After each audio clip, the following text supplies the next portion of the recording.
Hashtag no music, no intro. Saints Block Party podcast coming at you. We are back. Adam and Wolf here recapping 2025, which is not technically over yet. As we are recording this podcast episode, New Orleans Saints still have 2 seventh round picks left in the 2025 NFL draft. But we got lives to live. I had a 5:20 a.m. flight, and Ryan and his lovely wife Bree did their wedding anniversary weekend. Man, they're cooking in an 85-degree house at Grandma's house. Grandma's house, bro. So we wanted to record. We want to get this out there. So it might be incomplete because by the time we record this, like it might not be done. Like they're probably not gonna have their 2 picks in the 7th round done. I'll just be honest. But drinking my cut water. Gotta talk about the draft class for the 2025 New Orleans Saints. Wolf. Let's go. I almost titled this something in that, so just so people know. So this pod is going to go until about 3:40 or technically about 5:40, and then anyone who's a Patreon, there's another pod that's just going to be members only, where we talk about all the insight, all the news that I've heard that went into the war room, draft room, all the tea, basically. So that's only Patreon only. So if you're a Patreon, you already set. The link is already out. If you're not a Patreon, patreon.com/Saints Block Party, literally $1 a month. And you can be set up to hear the news I'm going to share. It's also going to be uploaded to our YouTube members as well. But Kellen Moore, we'll see how it works out. But if I squint my eyes, I can see somewhat of a vision.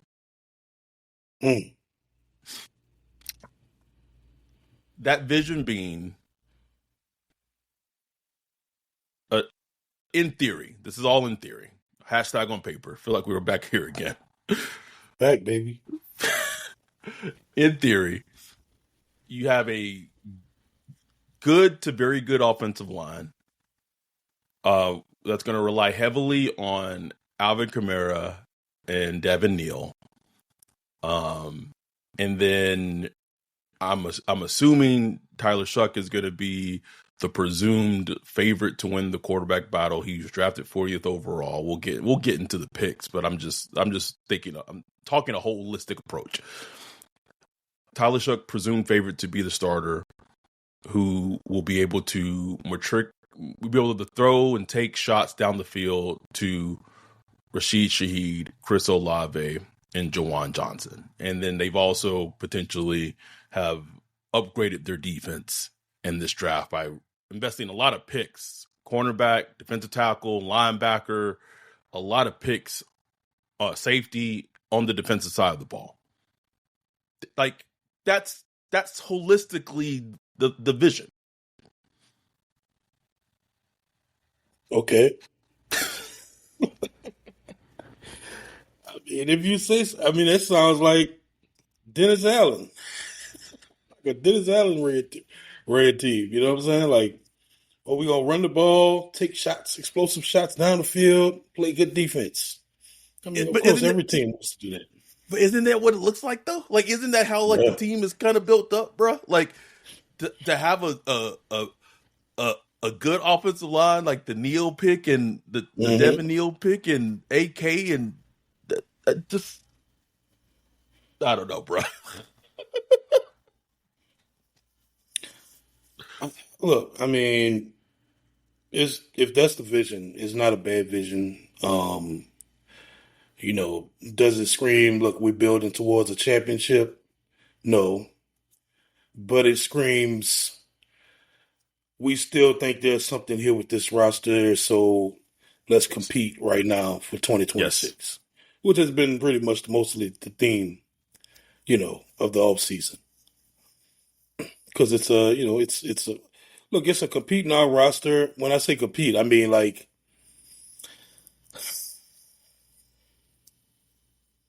you have veterans on the team. Is what I mean compete. Hmm. Like these guys want to play. You know what I'm saying? These guys want to win games. They feel they can win games. Some reason the coaching staff, I don't know about the coaching staff, but the front office feels this roster is built to win right now. So what this draft class does is it supplements the weak areas to where you would think you could go and compete for the division. I don't think that, but I think they think that. Yes. That feels on the So money. It feels on the money. Someone said that I don't want to so I don't want to miscredit who said it. If the Saints have the Saints currently probably have the most boring roster in the NFL currently, bro. no Like question. we are now the Tennessee Titans of the NFL, bro. Yep, the Titans, bro. Like we have become that team. Just boring. The even the young. You would think like you draft a young quarterback. It's like ooh, exciting. You know what I'm saying? Even the quarterback boring, bro. Like a 26-year-old. You know, got a little sneaky athleticism. Got a nice arm. It's just Let's so I know we gotta so after they draft Kelvin Banks Jr. in round one, yeah. Let's recap. um, we gotta recap it. So I apologize for not attending the festivities Friday night at Food Poisoning. Uh, we saw it coming, right? There was so much momentum building. You know, it's kind of at that point became the most known secret in the league at that point, right?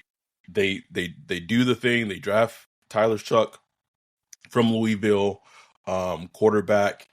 They break that kind of that curse of what 50 plus years of not drafting a quarterback within the first two rounds.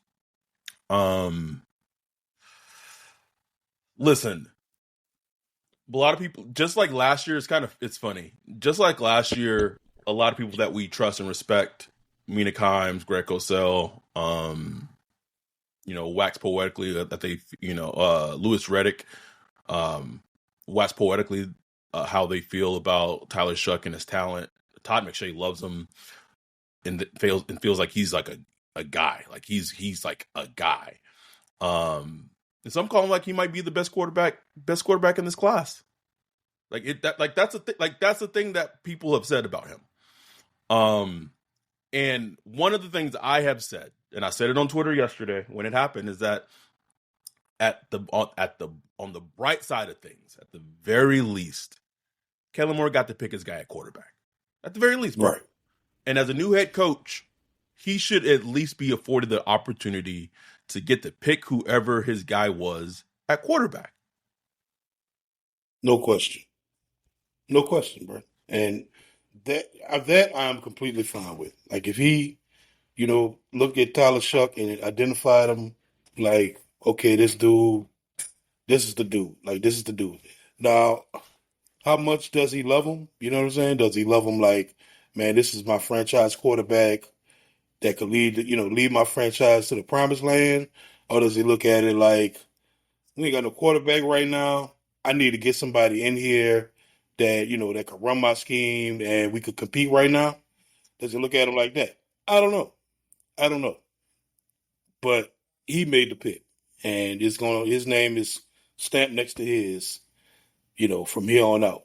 And like you said, like honestly, the first time I heard of Shook was from Greg Cosell. And he was like, that was his second quarterback. Like he really loved his team. I was like, well, who? So I went and watched. I'm like, I just wasn't seeing it, bro. Like I wasn't. Okay, I saw like, okay, he has a nice arm and stuff like that. But I'm like, I don't see like anything, that's really standing out to me right now. And I still feel that way, but I'm open to being wrong. You know what I'm saying? I hope Yeah. I'm wrong actually, because he's a Saint now, And look, I want him to ball out, bro. Like I want him to go and like ball the fuck out, bro. Like That's it. that's it, bro. That's it. Because he's a Saint now, man. Like he is a New Orleans Saint, and he is most likely going to be starting quarterback. So I don't, I'm not about to sit here and root against Tyler Shuck or Nope. just say, "Oh, this guy sucks." You don't know. We went through the same thing with Spencer Rattler last year. People say, "Oh, Yep. it's a fifth round pick. This guy sucks." You got to let him play, bro. You got to let him Got to. play. You got to be patient. So and like I said, he has tools. He's sneak athletic. I ain't gonna call him sneak athletic, bro. Like he got some nice little moves when he moves. Nice arm. He's tall. He has that, that's that old school quarterback look to him. Six He does. five. He does. That Chad face, just like Mm-hmm. like it just looks like a quarterback. And I think a lot of people like that. So we'll see, bro. But like at pick 40, I mean, I guess another team was in after him. You know what I'm saying? But like we always talked about, like if you identify you got your guy, go get him. They Go decided to get him. go BPA at 9, which we had covered for weeks now, saying probably gonna be BPA at 9, and you're gonna get a quarterback. Either try to get back into the first and get a quarterback, or get one at 40. And look, that's what they did, bro. They did, and I mean, I guess the biggest thing is like at least they didn't trade any future assets to Oh do man, thank anything goodness. outlandish in the Thank God. draft. Someone said, sorry. Shout out to Andrew Stevens, $1.99 super chat. Shuck Thank you, Andrew. bored. Listen, as much as someone like me, like so there's not a lot of like Shuck. There's like 3 Shuck games to watch on YouTube. There's the Boston College game, there's the Notre Dame game, and there's the Miami game. That's it. Like if you're looking for cut ups. Yeah. The Miami game, I feel like the Miami game is like a little inflated because I watched it and I was like, okay, what? Like I didn't see it. I didn't see it. If you want to watch a game to not be a fan of Tyler Shuck, do not watch that Boston College game, because if you watch that that was the first one I watched. That was the first one I watched. I'm like, what? If you watch that Boston College game, you will be upset. But I watched the Notre Dame game on the flight back this morning, and he was super impressive in that Notre Dame game, like from start to finish, like everything you wanted to see. And like I just watched it, I was like, okay, like I get it, I see it. Will it work out? Who knows? The one thing I just hope, and I know it's probably not going to happen, is I just truly hope that when all this comes around, training camp, OTAs, I want it to be a legit quarterback competition. I want it to be a competition. I don't want it to be, well, if Rattler looks like 50% better, then we'll go with whoever looks substantially better should be the starting quarterback week 1. So coaches preach, right? But we see it saw it last season. Right. But we see it year in, year out that, like I said, Spencer Rattler was not a pick by Kellen Moore or anybody on his coaching staff. Yeah, their name is not tied to him. Their name is tied to Tyler Shuck. So he's just going to have the preferential treatment, just the way it is. In a perfect world, I would love for it to be like a fair competition. Mm-hmm. The Dark Knight, Joker cracks the pool cue, throw it on the ground, and you see who wins. I would love it to be like that. But it's just not, man. Like if it's close with Show, where like, okay, it looks like he won't be a disaster out there, he gonna be out there. And it sucks for Rattler, man, because he's doing everything he's supposed to do, to compete. And it's still like, it doesn't mean like give up on it. I think Rattler need to go out there and really like force the issue, like right, put it in, just rub it all in their face. Like you got to go out there and shine. Like it can't be close, bro. It can't be close. Right. But here's the thing, bro. Like either way, I'm fine. Like if the quarterback play is good, no matter the outcome of that, like that's a great thing for us. You know what I'm saying? Oh yes, the Saints. Oh yes. You got two young quarterbacks compete, and we mess around, and both of them might be, decent to good. Like that's that's a good thing. That's a good It outcome. is. So I know some people be like, "Oh, I'm Team Rattler." Or, it's like, man, you're a Saints fan, bro. Like, so if you want to, root for your Saints, you want the best quarterback to hit the field. So whether that's Spencer or Shuck, because look, honestly, like from college prospects, they both are imperfect. You know what I'm saying? Like Yes. Spencer had some nice games. Spencer had some things, some questionable things. That's why he went in the fifth round. Obviously, where you going in a certain class is different. Like if Spencer was in this class, probably would have went higher. Who knows? Mm-hmm. You know what I'm saying? Um, Tyler Shuck, again, not perfect tape, but you see tools there, just like you saw with Spencer Rattler. So it's gonna be one of the things, man. Where it's like I think the competition should be pretty even. But Spencer Rattler has 7 games of actual NFL action, Yep. NFL speed, knowing what it looks like in the worst situation. Like he's seen the worst, playing with freaking, dudes that wasn't even on the team Bro. that week. He playing behind guys like that. So he's seen the worst of it. You know what I'm saying? Tyler Shuck, it's gonna be like a welcome to the NFL moment for him Yep. to see how he handles it. Yep. Be interesting to see if training camp's going to be open, how many of those practices are going to be open. Yeah, bro. It'll be real fascinating. And here's one thing I do want. Whoever, Rattler, Shuck, whoever, come June 1st, Derek Carr needs to be off the team. I need him off the team, bro. I need him cut. I need him traded. Him and Haener can go. Something. I don't care, bro. I don't want the energy. Like, I don't want the energy around Tyler Shuck. I don't think he would show up, but I don't want it. I don't need it. And honestly, now that they drafted a quarterback in the second round, I don't think he would show up anyway, bro. Neither me, bro. Neither me, man. Like, wouldn't it be crazy if he showed up like, hey, shoulder feeling good now? It's like, nah, bro. Dude, nigga. Shut your ass down. Dante said gonna really piss me off if Shuck get a chance to play with a healthy team and Rattler never does. Wouldn't that be some shit, ain't bro? that something, bro? That would be some shit, bro. Rattler just be sitting there shaking his head like, ain't this, you see how they do this to me? Okay, so in the third, after the Shuck pick in the third round, pick 71, they go back to the Texas roots and draft Vernon Brighton, defensive tackle from Texas, adding to the defense. Where there's been this theme this offseason of kind of retooling and rebuilding the defensive line.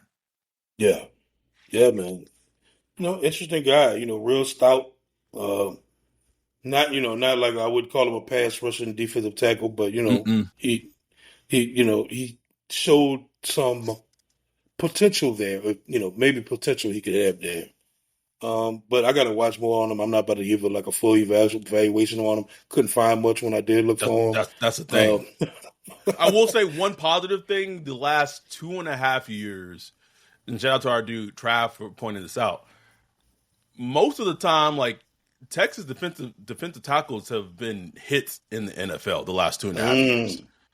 Like that's a good point. Like, no matter which round you pick them in, they have usually been good ass players. Right. And he gets reunited with the defensive line coach who is now with the Saints, Bo Davis. I make sure I'm pronouncing this correctly. Bo Davis. Someone in the YouTube comments, I misspoke and said Bo Dallas on one of our shows a couple months ago, and someone came in and and so I'm sorry for the miss. I'm making sure I'm pronouncing it's Bo Davis. So you have someone in the building who's familiar with him as a player, and so they added Gokchaw via trade with the Patriots to start off free agency, and now they drafted Vernon Brighton. I don't know, bro. I don't know if Bink roll or Bink roll and who are the other defensive Nathan Shepard. Yeah, Nathan Shepard roll. Oh, they might not be might be long for the roster soon, bro.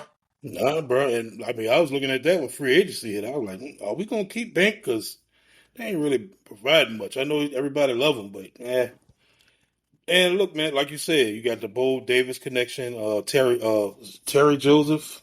Yep. He's the defensive pass game coordinator. He was a DB coach at Texas. Obviously, he wasn't working with the defensive line, but I'm sure he's extremely familiar with the players. So, like, that's Right. a good thing. When you see coaches from a player's college program like co-sign the player, like that's a good thing. Like that means okay, at least like the work ethic and stuff like that. That they they co-sign that stuff. So look, man, he could become a good player. It's a third round pick. Uh, we'll see. We'll see. But obviously, it shows that look, they want to build up the trenches. Offensive line in the first round, defensive line in the third round. They're trying to get back to that trench warfare. Even though we've invested a ton historically, they still gonna keep going back to the well, bro. Going back to it, like I don't. Here's the thing, bro. I don't want to hear a single thing from Brandon Staley this whole offseason, bro. I don't want to hear nothing from him. Like you, No, like, uh, hold on. And then, sorry, I lost my handy dandy screen I had up.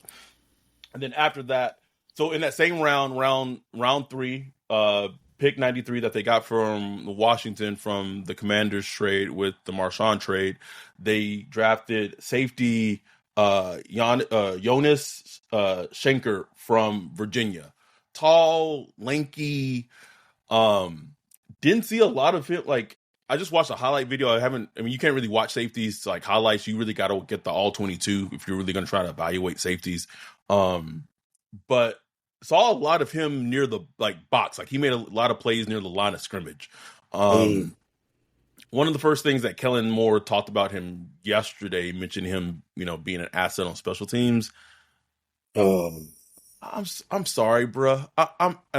And I get it, bruh. But like, if you invest in a third round pick on a safety, I don't want to hear the first thing that coming out your mouth talking about special teams. I don't. I'm sorry. I know how important special teams are. That is not the first thing I want to hear. It's not, bruh. And especially in this class too, like where your second and third round, there's a lot of good players in the second and third round. And I'm not saying he's not one of them, but it's like the first thing I hear is special teams, I just go to sleep, bro. I'm like, oh shit. because that was the first thing they mentioned when they drafted Alante. Alante, I was like, oh, this guy could help our special teams immediately. Put me to Oh, sleep. Louisiana said Xavier Watts was fire. Falcons took him right after us. Yeah, Uh, did you watch anything from Schenker? absolutely nothing. He I will say this. He's tall. He's a bigger safety. Okay. And like I said, plays very close to the box. It'd be interesting to see where he gets utilized Right. in the defense. Very short tack. It's funny because his play style reminds me a little bit, not as athletic, but does remind me a little bit kind of like a lot of how Alante was used last season at the beginning of last season. Mm. Just Just kind of because that tall, rangy, not rangy, but that tall kind of power, yes, force player, you know what I'm saying, yep, that you can put in the box and move around. Yeah. yep, yep. So I mean that's what his highlights indicated, and so we'll see. It's just weird. It's a weird feeling. It's like, man, like this is where the premium pick we got from the Commanders, we got Mm-hmm. from like Marshawn. This is what, and who knows, man? Maybe Sanker is going to be a good player. Hopefully, he is. But Yeah. maybe I'm projecting because the first thing that the coach said after he was drafted was special teams. Special teams. It's like big um, Z's. round four for pick 112, they drafted linebacker from Oklahoma, Danny Stutzman. I don't know if it's a Pete Warner replacement pick uh, seems very much like a good, just I don't know, bro. They got a type, bro. You know how they love white Yeah. linebackers. Like they just can't shake it, bro. No, I saw somebody compare him to like Laurinaitis or whatever. I'm like, I can see it. You know what I'm saying? Like, Uh, I haven't watched a single clip of him, so I'm not giving you a scout report. But look, man, like it's another piece for the Brandon Staley defense. Like he has to get his guys in there. You know, they're gonna need linebackers. Within their linebackers, it's like okay, the comp that I saw on air that was made was Leo Chenal from the Chiefs, the white linebacker, mm, 54. oh, okay, okay, all right. Oh, okay. Um, and then right after that, they drafted the teammate of Tyler Shuck, Quincy Riley, cornerback from Mm, Louisville, who I know yeah, that you did get to watch a little bit of. yeah. I peeked at some of his snaps. Targets and stuff like that. Looks like a good. He meets the all the specs. You know what I'm saying? Like he physical tackler. I mean, he has outstanding like just ball. Just from what I could see, like ball attacking skills. You know what I'm saying? Mm. Like, I think he has more return yardage than any football player in the college Oh game wow! last year. Like he returned a lot of. I think he did some punt returns also, some punt return duty. So he just has that natural skill of running with the ball in his hands, attacking the ball. A lot of PBUs. He's a little. I wouldn't say small. He's 5'11". He's kind of under that big corner range you would think, but he's like plays physical. It seems like looked pretty good, bro. Like I said, it was limited in what I saw, but just on first peek, I was like, okay. And we know they needed a corner. We knew they were going to address cornerback at some point. You know what I'm saying? And get one in the fourth round, and it seems like a lot of people had him highly rated as far Right. as like maybe second or third round. Get him in the fourth round, like okay, I can roll with that. I like that. What are your What are your thoughts currently of the cornerback room? Ooh man, it's I think it's probably the worst it's been since Like pre Lattimore, bro. like pre-Lattimore, bro. Like it's probably the worst it's been. I mean, you're hoping Kool-Aid McKinstry takes the step and be to become like a CB1 or at best a CB2, Like a high level CB like a two. high level CB2, like Paulson Adebo was. You know what I'm saying? Yeah, Even that's asking a lot. You that's know what what I'm I'm saying? saying, Like, bro. That's why I say woof. you know what I'm saying? Because I felt Because Paulson's good years were good, right, and he kind of hit the scene good. You know what I'm hot, saying? Like hot. so. So you hoping for that. Alante, we talked about him at nauseam. Just an inconsistent, up and down player, very scheme dependent on how he's used. Not an outside corner. Um, so but if you put him in a nickel, maybe you can get the best out of him and stuff like that. Then it's like, who knows? I don't know. Like after that, then what? No I idea. mean, it's gonna be Quincy versus Rico Isaac Yadam Payton, versus Rico Payton. Payton, like, bruh. I just, oof. It's Uh, tough, bro. like I don't know if, and I had to see the teams of like what the Falcons did, like what they added at cornerback, what the Rams added at cornerback, because, and I don't think they should do it because I don't. I just think he's an aging player. I think the money he gets paid is like his contract's bad. But you just know how this team acts when they desperate, bro. Like the Brandon Staley and the Jalen Ramsey thing, they may make that Mm-hmm. call, bro. Like I could see it I make it, bro. I could just definitely because see it. just because of desperation, just because of desperation. 'Cause Yeah, and Ramsey really liked playing with Brandon Brandon Staley Staley, in yep. that defense. So that wouldn't shock me at all, bro. But I heard if he had went, oh no, I had heard that Ramsey potentially is okay transitioning to safety like I heard later, that like too. Yeah, yeah, and like yeah, there's they can not a do it. oh yeah, oh yeah. And then to close out, not the draft because they're still drafting, but to close out the picks up to this point, in the 6th round, the Saints drafted Devin Neal, running back from Kansas, so they actually do get some juice We got on the some board. juice, baby. Got some juice, got some juice. Um, just a player, he like him being drafted and Kelvin Banks being drafted. And then Tyler Shuck, I really kind of could see the vision that Kellen Moore has. I don't know if it's going to work.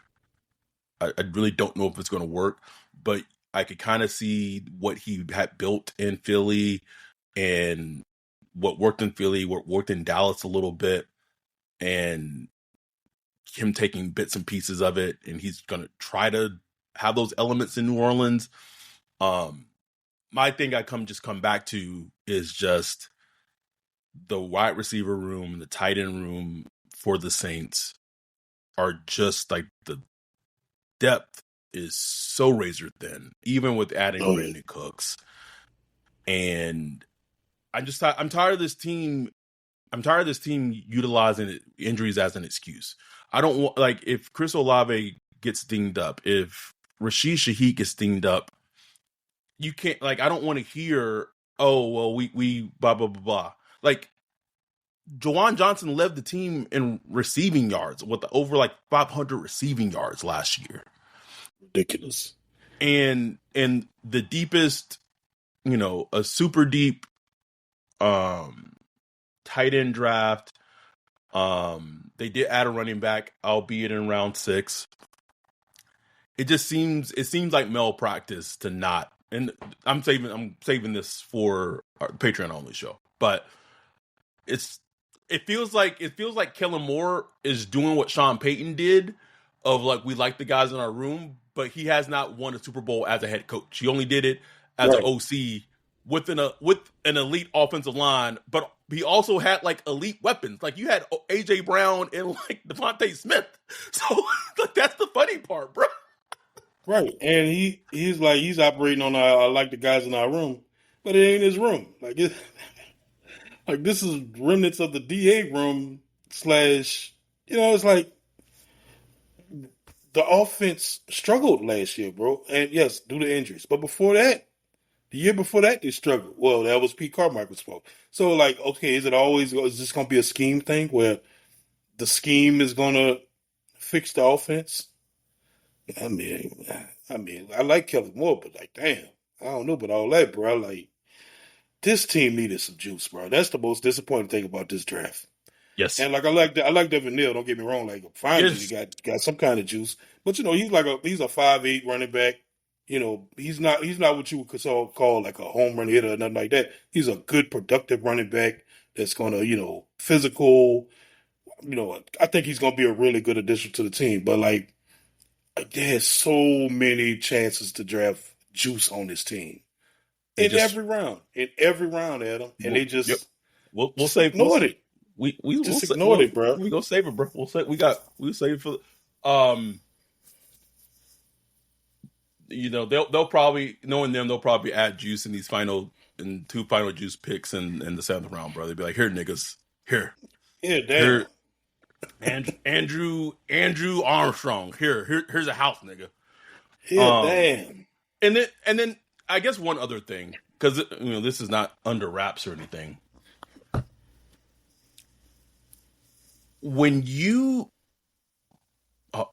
Tony said maybe a new coaching staff that actually believes in warming up before practice will mitigate some of those injuries.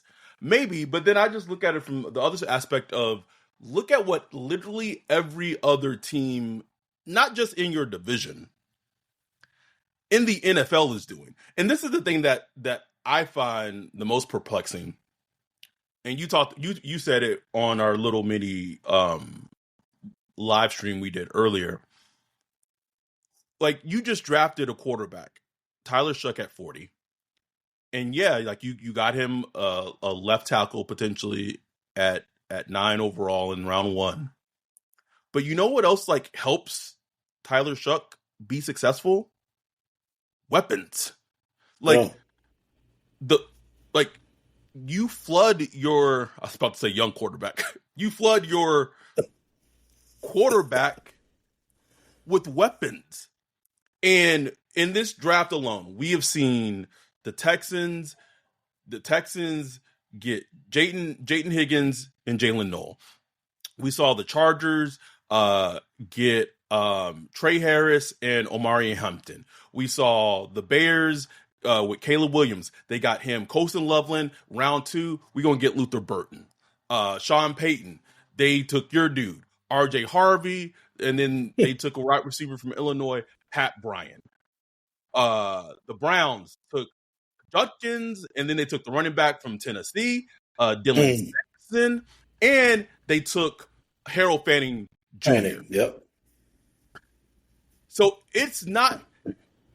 Oh, I think the Texans also did they draft? No, they didn't draft Woody Marks. Oh yeah, they did draft Woody Marks. So you have teams around the entire fucking league overdosing on weapons, overdosing on juice. In a historical draft, historically, that has one of the deepest drafts ever with running backs and tight ends. And you don't leave, well, you leave with a running back, but you don't get like your pick of them. Like you had a chance to get your pick of the tight end, your pick of the running back. Oh man, that just feels like a huge missed opportunity to address the defense. You know, with I'm not saying these players are going to. I don't know if these players are going to be good or bad, but these players aren't screaming like, man, they're going to come in and change the defense. You know what I'm saying? Like, who are they going to have are they going to have that level of impact? I don't know if I see it right now. Could be completely wrong. I could be completely wrong. Maybe Quincy comes in and he's like just starter from day one at cornerback, or maybe the defensive tackle comes in and he's like just a terror and just completely change the defensive line. Okay, I'm proven wrong. I'm just not seeing it right now, bro. Not seeing it, bro. So someone said in the chat, is that Keenan Allen theory still out there? Might explain not drafting one. Okay. Okay. 1, Keenan Allen is like in his 30s. 2, Keenan Allen only wants to play. I was told really wants to play on the West Coast. He only really wants to play back in LA with the Chargers. So, or maybe staying in Chicago. But with them drafting Luther Burton, I don't even know if he would.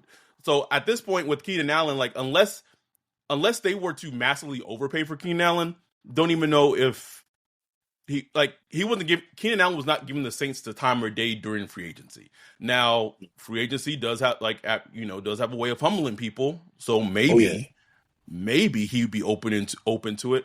But like that's not smart team building, because the draft is about adding young juice. Keenan Allen is not young juice. No offense to Keenan Allen. That's a Band-Aid. They felt they did that with Brandon Cooks. Right. Yeah, you don't make draft decisions for that, and it's just that's the only thing I just couldn't shake this whole draft is just because we talked about it for months, bro, leading up to the draft. Like, no way they don't leave this draft with 2 running backs and a tight end. You know what I'm saying? Like, they said, shit, we got McDonald's at home, boy. We don't need that. It said, watch this. All right, so we're gonna stay on.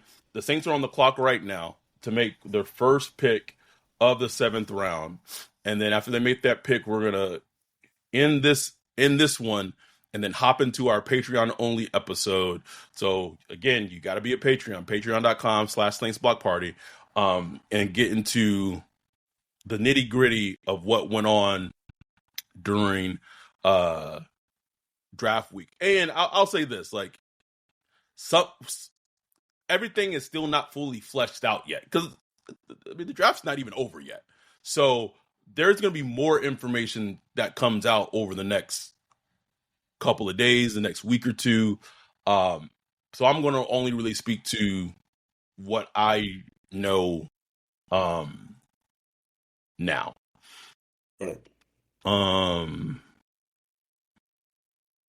Rex said if the first time someone heard of Tyler Shuck is Cassell, then they don't watch college football. Rex, we don't watch college football. Yeah, Rex, he's been around. Yeah. How long you been listening to this podcast? we say over. I tell you over and over. I don't watch college football, and don't plan on watching college football.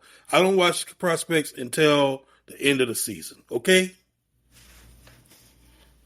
Okay, bro. Okay, Mark, can we get Rex out of here? Can we get Rex out of here? Bye, Rex.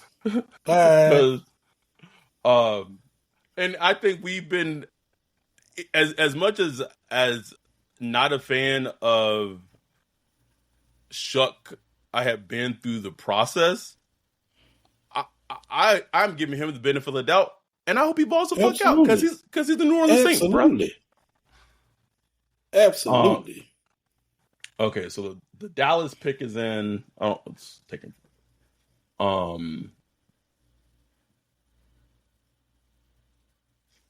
Let me check out with the chat. Jay Sean said, I didn't hear nothing about Shuck until late March. That's Giovanni Martinez said the problem with the Saints is that there's so many needs in the draft, and you couldn't address all of them.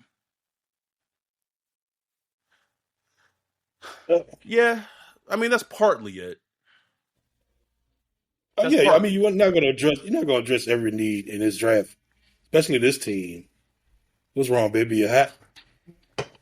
You keep calling me. I'm gonna show where I'm going. All right, but you're not going to address every need. But God damn, if you got a draft that's like a strength in a certain area, you would think you would attack that. You know what I'm saying? Like you would attack the strength.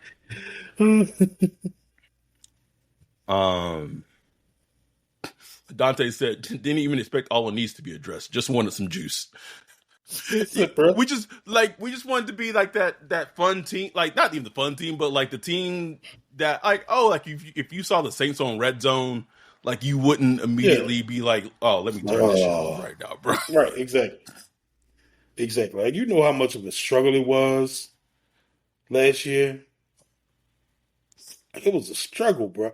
I mean, first two games. We had the first two games, no lie. And look, maybe Kellen is operating off that.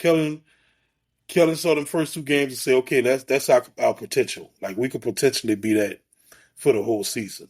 Maybe they're operating off that. And I think partly because the offensive line was so great in those two games, he's like, okay, now we get a good left tackle. We don't have to worry about Trevor Penning, like because. Again, hold on. Oh, I don't. Hold on.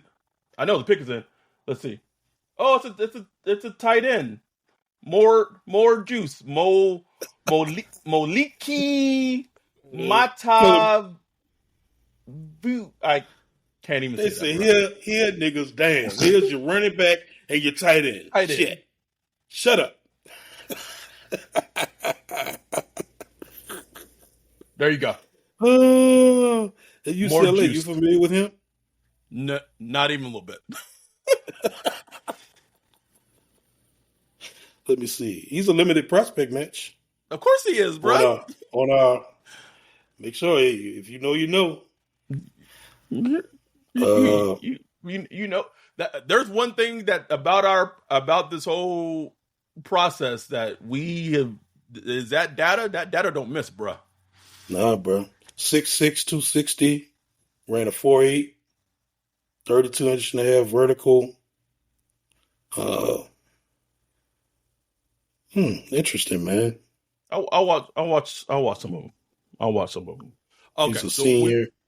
We're gonna end this episode and we're gonna hop into the other episode, which is Patreon only. So we appreciate y'all. We love y'all. We're gonna talk some tea. So if you're a Patreon, hop in the other. The link has been posted in our Patreon in the Discord. So we will see y'all in the other episode. If you're not a Patreon, perfect time to become a Patreon. Patreon.com/Saints Block Party. With that, we are out. Peace.